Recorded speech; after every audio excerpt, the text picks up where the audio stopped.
A love that smells like night blooming jasmine. The last night in the psych ward was spent in silence. On the phone with a lover from a past life. I had nothing to say, but I wish that we stayed on that line forever. The nurse is knocking from the end of the hallway. He waves 5 fingers in his wedding ring.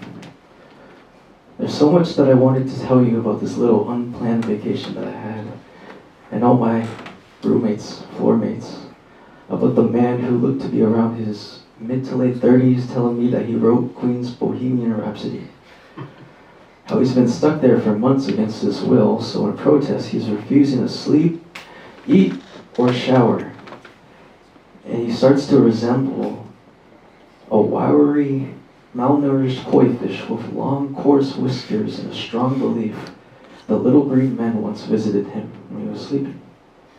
Harvested his gills as he slept and replaced them with the terrible burden of human lungs.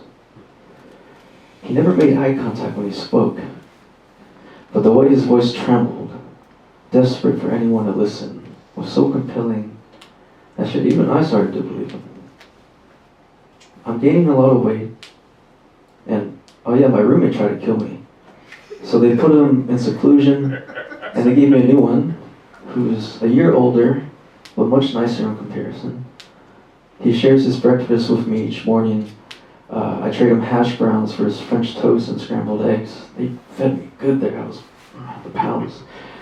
At night, we stacked books a friend brought in during visitation hours to help me pass the time.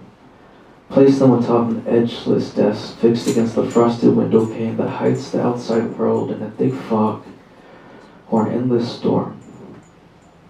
But the boundary between the plexiglass and the ceiling leaves this little beautiful sliver of hope, untouched by the air pockets trapped between a sheet of two-way tint. And if you squint your eyes hard enough, you can see a pack of greyhounds huddled together across the street behind the barbed wire and the chain-link fence of a county bus lot. It's quiet. And my roommate asks if I still think of dying. I pause for a moment, and I tell him I'm not sure. That I'd be sad, and it would be sad to never taste such good food ever again. I tell him that I would miss my cat, and that maybe the bets are going to work this time. But his silence is deafening,